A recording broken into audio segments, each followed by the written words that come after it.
오늘도 매크로부터 기업까지 장렬하게 브리핑 해드리도록 하겠습니다. 장렬한 브리핑. 안녕하세요. 안녕하세요. 오늘 안녕하세요. 네, 안녕하세요. 네, 지난주에 참 네. 많은 일이 네, 있었습니다. 다사다난했어요. 네, 근데 요즘에 시장을 좀 생각을 해보면 네. 월화수목 내려가고 금요일 날 올라가는 것 같아요. 음. 원래 월화수목 오르고 금요일에 좀 조정받고 그랬었는데, 그쵸? 그럼 나쁘지 않죠. 주말에 좀 편히 쉴 수 있게. 아, 그쵸. 금요일 날.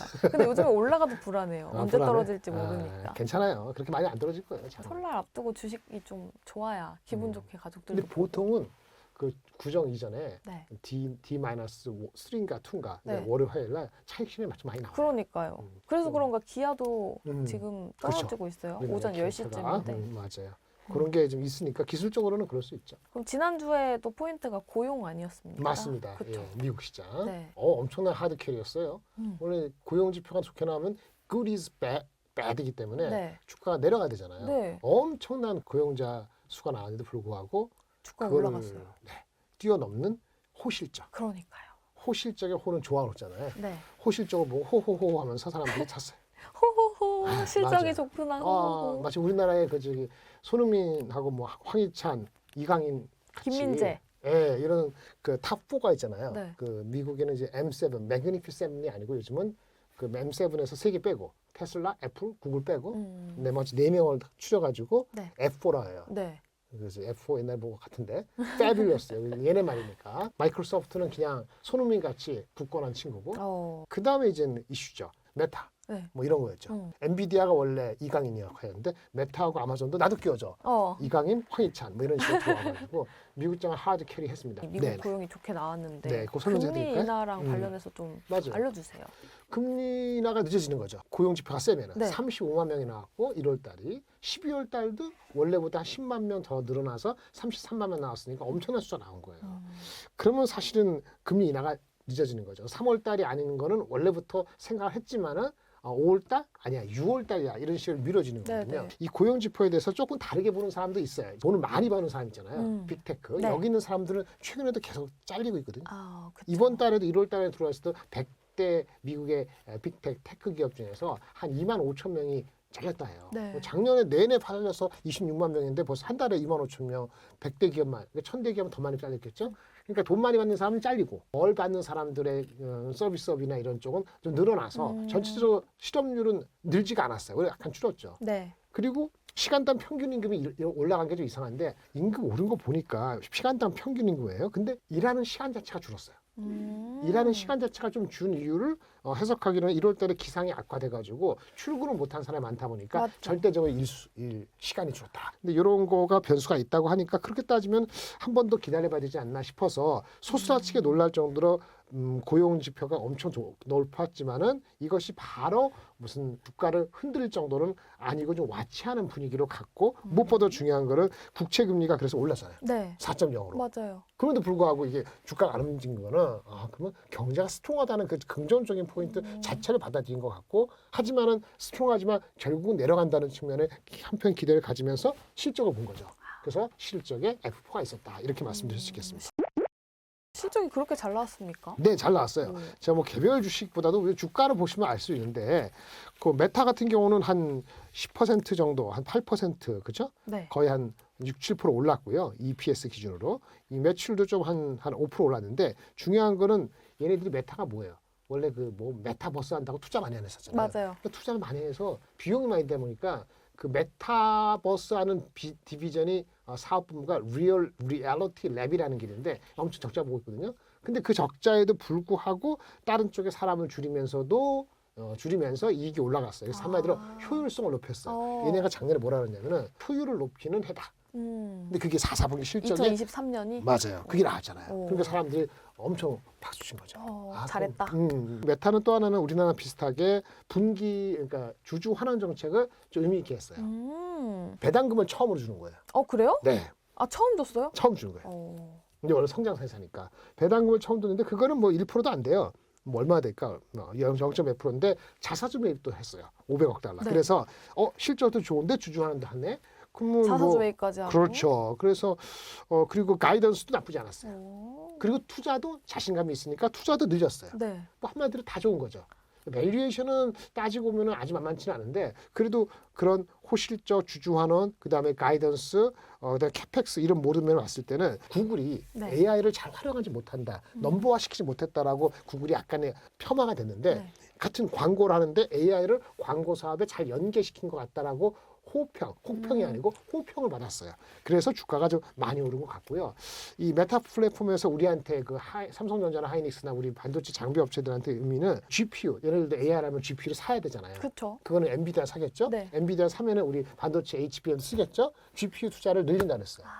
그 틱톡 같이 그 쇼트 쇼츠. 비디오, 쇼츠 같은 게 릴스라고 있는데 REELS. 릴스. 그게 이제 트래픽이 많이 늘고 있고 대형 언어 모델 LLM 거기 연산을 위해서도 GPU가 필요하다. 그래서 어쩌고저쩌고 한다 이런 얘기를 하니까 우리한테도 임플리케이션은 좋은 거죠. 그래서 메타가 메타했다라고 볼 수 있겠고요. 메타가 메타했다. 네, 그렇죠. 오래간만에. 근데 메타버스 하면은 1년 전만 하면 아주 안 좋았거든요. 메타가 네. 메타하면 꽝이었는데 이번에 메타가 메타를 확실히 했어요. 20% 오른 거는 그 미국 그 아마 빅테크 역사상 그렇게 큰 그 시총 밸류 절대율이 올라간 건 처음이라고 합니다.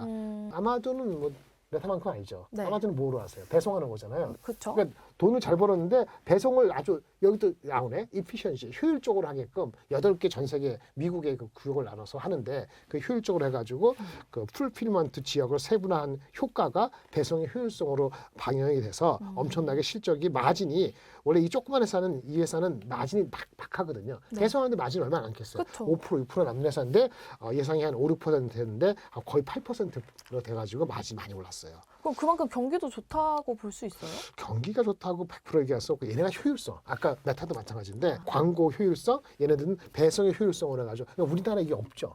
굳이 얘기하면 네이버가 그렇게 하려나? 뭐 이런 정도인데 사실 그래서 올라간 거예요.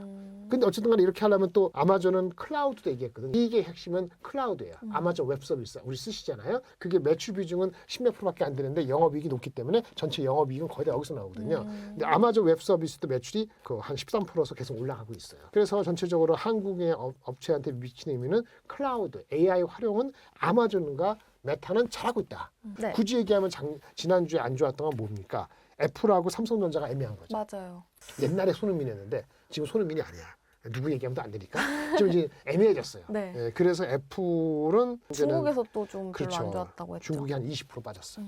근데 지속되면은 주가가 싸진 않으니까 당분간 쉴 것 같고 얘네가 뭐 비전 프로 얘기하는데 비전 프로 어떻게 하고 AI를 어떻게 활용하고 이러는 거에 대해서 구체적인 얘기를 안 했어요. 삼성은 비슷했어요. 말을 할게요. 왜 그럴까요? 자신이 없거나 아니면 신비주의적이거나 아니면 뭐 두 가지 양면성이 있겠죠. 근데 분위기상으로는 좀 기다려야 될 것 같아요. 그래서 애플도 단기 실적, 1분기 지금 이 실적은 불확실하기 때문에 네. 그 AI에 대해서 비전 프로에 대해서 뭔가 구체적으로 계획을 알려줄 수 있는 모멘텀이 있을 때 누구는 그러더라고요. 얘네들이 매년 뭐 개발자들을 모아놓고 이렇게 설명하는 게 있는데 네. 6월 달에 하거든요. 그때까지는 주가가 장보다 아웃퍼폼을 할까? 뭐 이렇게 보는 시간 6월 많은 것 같아요. 달에도 AI 관련해서 정확한 언급이 없으면 그러면 계속 미뤄질 수 있고 아이폰 그 당시 6월 달 지나면은 다시 아이폰 16이죠. 그쵸. 9월 나오는 한 거. 가을쯤 그 나오겠죠. 9월 나오니까 네. 주가는 6월부터 꿈틀꿈틀 할 수도 있겠죠. 근데 그 전까지가 모멘텀 세지 않을 것 같고요. 네. 지난주에 저 PBR이 굉장히 맞습니다. 뜨거웠잖아요. 네네. 기아가 네. 손흥민인가요? 기아가 손흥민은 우리나라 따지면은 자동차가 손흥민이죠. 자동차가? 근데 약간 애매. 손흥민하고 황희찬하고 중간 정도 되는 것 같아요. 아 그래요? 확실한 손흥민은 없다. 한국장에서는. 그냥 이번 주에도 크게 움직일까요? 저 PBR이 보셔야 될 게 우리나라가 왜 저 PBR이냐라고 보셔야 될 것 같아요. 그러니까 우리나라 전체적으로는 ROE가 Return on Equity잖아요. 자기 자본을 투자했는데 우리가 만약에 주식을 사면은 네. 그 회사가 잘 운영해갖고 우리한테 리턴을 줘야 되잖아요. 네. 그걸 ROE라 하죠. ROE가 한 8% 정도 된다 해요. 해외 기준으로 따지면 한 1점 몇 배에서 1.5배 이런 건 가야 되거든요. 네. 근데 지금 우리나라는 0.9배 정도라고. 그러니까 엄청 디스카운트 된 거잖아요. 디스카운트 된 거는 두 가지 이유가 있어요. 한국이 미국이나 일본보다는 좀 더 업종이요. 네. 좀 사이클, 경기 순환적인 변동성에 많이 노출돼 있다. 반도체 그렇죠. 자동차 요즘 잘 나가긴 하지만 자동차도 그렇죠. 네. 그런 섹터가 많다 보니까 한국 전반적으로 구조적으로 변동성이 많기 때문에 그걸 할인한다. 이런 게 하나 있고요. 전통적으로 또 하나는 그 은행도 포함해서 지주회사도 그렇지만 이렇게 뭐 그 주주 환원 정책에 대해서 그다지 신경을 안 쓴 문화였잖아요. 그렇죠? 네. 그게 컸던 거죠. 지금 건드릴 게 뭐예요? 구조적으로 사이클적인 거 어떻게 바뀌지 못하죠. 그러니까 주주 환원 정책을 정부가 강요, 강제 내지는 유도하는 거죠. 아. 근데 이 비슷한 게 일본에서 했으니까 같은 ROE라도 ROE가 높아질 수 있다고 생각을 하면 좋겠죠. ROE 높이는 방법 뭔지 아세요? 자본을 줄이면 돼요. 자본을 줄인 거는 자사주 매입해서 소각하면 되는 거예요. 심플해요. 네. 자사주가 많으면 좋겠지. 그러니까요. 그걸 막 소각할 수 있으니까. 네. 안 할 수도 있지만. 네. 궁극적으로 계속적으로 앞으로 계속 하려면 있는 자사주가 아니고 앞으로도 매입해서 소각하려면 어떻게 되죠? 캐시플로우가 좋아야 되겠지. 그렇죠. 야, 있어야 사도 있어야. 그러니까 돈 벌어서 뭐 투자하고 나서 남는 흐름, 그걸 free cash flow, 잉여 현금 흐름이라는데 이게 꾸준해야지 그게 가능하잖아요. 그건 다시 돌아가면 펀더멘털로 돌아가는 거예요. 둘 다 갖춘 주식이 많지가 않죠. 네. 근데 일단은 프리 캐시 플로우가 좋은 건 뭐야? 자동차가 보이는 거지. 그럼 그다음에 자사주 매입하겠다 뭐 하겠다는 걸 공시했었잖아요. 네네. 그러니까 자동차부터 날아가는 거예요. 그리고 자사주가 많은 주식을 보니까 뭐 보험에도 있고 뭐 지주회사도 있고 막 찾는 거지. 금융사 막 이렇게 찾아가고. 그런 과정이 필요한 겁니다. 아 그래요? 네. 그럼 아직까지 좀 변동성이 크겠네요. 변동은 계속 커요. 근데 뚜렷한 거는 자동차주는 좋았고, 다만 기아차가 조정을 받는 건 기아가 목표 주가 에너지가 12만 원이거든요. 근데 일단 한번 맞고 떨어지는 거예요. 은행이 많이 갔죠. 네. 이미 배당금도 맞아요. 있고 하다 보니까. 근데 은행이 오늘 빠지는 거는 뭐 하나은행이 금융에 빠지는 건 좀 별게 있어요. 주말에 정부 관계자가 그 이복현 금융위원장인가 니네가 좀 책임져야 된다라고 얘기했거든요. 네. 대책을 강구하라. 네. 방송에서 네. KBS에서 그거는 주말에 그런 뉴스가 있어서. 나왔고 그게 아니더라도 PF. PF 이야기 네, 계속 PF 있죠. 익스포저 된 것이 계속 오르면 좋겠는데 홍콩이 그럼 모르면은 PF 익스포저 된 회사들이 꽤 있어요. 뭐 신한은행 뭐 다 은행들이 있잖아요. 네. 적게는 2, 3조부터 많게는 10조 정도 그 익스포저 된 거 있다. 그거 어떻게 되는지 모르잖아요. 그러니까 그런 게 이슈가 되면 어떻게 하죠? 실제 배당을 할 수 있는데 좀 헷갈릴 수 있는 거죠. 그러니까 오늘 이슈. 의심이 좀 가니까. 그런 거고 행동주의 펀드, 미국의 행동주의 펀드, 유럽의 행동주의 펀드가 한국의 무슨 자산운용학회에서 야, 너네 그 배당 제대로 줘라고 지금 연말 1월 말 2월 달 막 강요하고 있거든요. 네. 그 주주총회 앞두고. 네. 오늘 또 마침 또 우리 이재용 회장님이가 네. 그 옛날에 8, 9년 전에 있었던 CB 발행 그 관련돼서 선고 공판이 있더라고요. 네, 그렇더라고요. 이게 약간 경계감이 있겠죠. 근데 그거는 약간의 리스크하지만 또 베팅하는 사람도 있을 것 같아요. 이래 들어서 그런 것들. 지주회사인데 펀더멘털이 있는 회사들, 아까 자사주가 있거나 잉여 플로우가 좋은 거, 자동차 먼저 가고 은행 갔다가 리스크가 없었는 게 있었네. 이러면서 지금 약간의 이제 눈치 작전은 오늘 이루어진다. 이렇게 보시면 될 것 같아요. 지금 네. 시점에서 포트 구성 어떻게 해보면 좋을까요? 애매하죠. 그렇죠? 그러니까요. 베팅을 하려면 뭐 옛날처럼 자차 반도체래요. 제가 한 말씀드렸는데 아무리 좋아도 자기 포트에 뭐 50% 신고 이게 안 된다 했잖아요. 너무 많은 비중을 두는 네. 거는 그 거꾸로 왔었잖아요. 네. 333 하는 게 좋은데 그 현금이 10%밖에 안 남으니까 좀 애매하니까 왜 미국 장도 올랐고 네. 현금을 한 30% 남겨놓고 네. 333에 조금 하면은 20% 25% 하면은 네. 대충 되지 않을까? 저PB에 관련해서 자동차로 한 20배에서 25%. 30% 실적 관련된 화장품? 그렇지 그런 거 한 20%좀 많은 것 같고 한 네. 10에서 15%? 실적 관련해서 네. 한 10에서 15%. 그 반도체나 이런 쪽에 나머지 반도체. 한 25% 정도? 확실하게 성장할 수 있는 기업으로 한 이렇게 20%. 하고 현금 한 25%? 네. 20%는 최소한 해야 돼요. 많으면 30%. 그럼 현금을 남겨놓는 이유는 뭡니까? 장이 변동성이 있으니까. 길게 보면은 아무리 좋아도 한 섹터에 너무 많은 베팅을 하지 마라. 40% 50%는 과해요.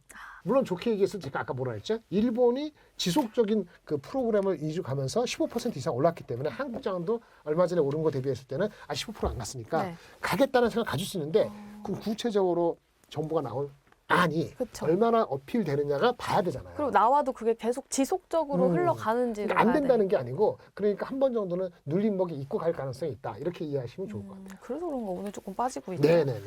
알겠습니다. 지금 아까 말씀해 주신 것처럼 네. 손흥민이 없다고 했잖아요. 네네. 그래도 투자하고 싶은 분들은 지금 어느 쪽으로 투자해 보면 좋습니까? 반도체에서는 HBM, HBM, 반도체에서는 HBM. 대형주. SK 하이닉스요? 그뭐 삼성보다는 나을 수 있겠지. 근데 어쨌든 간에 빠질 때 사야 돼. 애널리스트 목표 주가 대비했을 때 한 10% 업사이드가 아직 남아 있으면은 퍼센트 정도 15% 이상 있으면은 천천히 들어가실 때 괜찮아요. 근데 이제 괴리가 이제 한 자리야. 애널리스트가 10만 원 목표 주가 했는데 분위기 좋다고 94,000원 사는 사람도 있거든. 네. 그거는 사실은 애널리스트보다 많이 알거나 베팅에 영향이 들어요. 맞을 수도 있고 틀릴 수도 있어요. 그건 누구한테 물으면 안 되는 거예요. 애널리스트 목표 리포트가 보시고 네. 목표 주가 있지 않습니까? 그 괴리를 한번 보세요. 그래서 차트를 좀 보시고 새로운 게 2주 전하고 지금 사야 달라질 건 없어요. 그렇기 때문에 아까 올라갈 때 사면 안 되고 조정받을 때 사야 되는 거고 엊그저께 금요일 목요일에 많이 빠졌잖아요. 네. 저 PB 할 때면 반도체가 많이 빠졌었죠. 그때 조금 들어가면 좋지. 그렇게 빠질 때는 못 들어간다고 또 버린다고. 그러니까요. 괜히 거꾸로 올라가는 거 타고 싶거든요. 아니 올라가 탈 수 있는데 말씀은 그걸 또 왕창이 아니고 그거 다 좀 사보고 요거 너무 많이 빠졌네? 요것도 좀 저가 사야 돼. 그럼 현금이 있어야 되잖아요. 네. 현금이 없고 10%밖에 없는데 그걸 어떻게 하냐? 그래서 지금 현금 한 20%, 30% 남겨놔라. 아주 플레이를 잘하는 사람은 20%면 충분할 것 같은데 자신이 없으면 한 30%, 40% 유지하면서 왔다 갔다 해야 돼요. 그래서 굳이 손흥민을 꼽아보자면 기업 밸류 업 측면에서는 기아보다는 현대가 좀 업이 있어요. 왜 목표 주가하고 괴리가 아직 있거든요. 네. 목표 주가 보시고 26만 7만 원이니까. 그러니까 황희찬처럼 적토마처럼 더 잘릴 것인지 와치해야 됩니다. 환율이 자동차는 리스크한 거는 환율이 갑자기 1290 이렇게 되면은 이익에 대한 예측이 달라질 수 있어요. 자동차가 많이 영향을 받죠. 영향을 받죠. 나쁘게 받죠. 그러니까 지금 환율이 유지된다는 가정층에서는 당분간 실적이 뭐 꿈까질 것도 없고 그렇죠. 그러면 아까 기업 지배구조 업 측면에서 기아가 먼저 치고 나가는데 거리를 좁힌다는 측면도 그렇고 그래서 밸류에이션도 좀 더 싼 현대차가 나아 보이고요.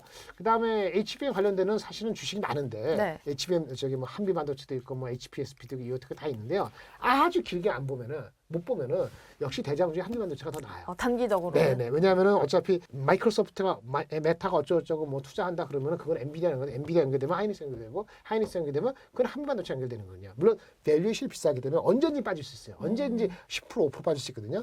그런데 아마 10% 5% 이게 지속적으로 빠지면 다른 주식도 헤맬 것 같아요. 네. 그래서 밸류에이션 높다는 거 자체를 잠깐 제껴놓으면은 모멘텀와이즈는 한미반도체가 먼저이고 나머지 것들은 그 다음에 본다. 이렇게 말씀드릴 수 있겠습니다. HBM에서 황희찬은 네. 한미반도체. 네네. 그리고 또 기아와 현대 굳이 꼽아보자면 이 목표 주가 기아는 한번 터치를 그렇죠. 했기 때문에 네. 올라갈 룸이 조금 남아요. 네. 뛰다가 다 쥐나면 안 돼. 황희찬도 쥐날 수 있잖아요. 그러니까. 쥐나는 그래서 장사지. 현대차도 이제 환율을 확인해야 된다. 그렇지. 알겠습니다. 현대차는 아직 목표 주가까지 달릴 룸이 좀 남아 네, 있으니까. 그 엔비디아 관련되는 게 2월 21일 다음 주가 아니고 다음 주인데 네. 엔비디아 실적에서 이상한 얘기 안 나오는 한 HBM은 살아있다 아직까지는 그래요? 그렇게 볼 수 있겠습니다. 그 중에서 한미반도체 네. 기억해 보시면 좋겠습니다. 오늘 또 장렬하게 브리핑 해봤는데 여기서 마무리하도록 네. 할까요? 이번 주에는 큰 이슈 없어요? 이번 주에는 사실은 실적이 여러분들이 알 만한 큰 회사는 없어요. 오히려 지난주까지 FOMC 때문에 그 각국 연준 의사들이 얘기를 못했단 말이에요. 네. 자기도 한마디 네. 하고 싶잖아요. 네. 연준 의사들이 여러 군데에서 오늘도 그렇고 내일도 그렇고 이번하고 가서 한마디씩 해요. 연준 의사들이 무슨 얘기를 하는가 좀 들어볼 필요는 있죠. 이번 주는 그게 포인트예요. 네, 그게 포인트 정도고 특별히 이슈가 될 건 이번 주는 없습니다. 설날이 있다는 거. 네네. 금요일이 휴장이라는 거. 그렇죠. 그 정도. 네, 알겠습니다. 오늘은 여기서 마무리 지어보도록 할게요. 장렬한 브리핑. 다음 주에 만나요. 네, 안녕.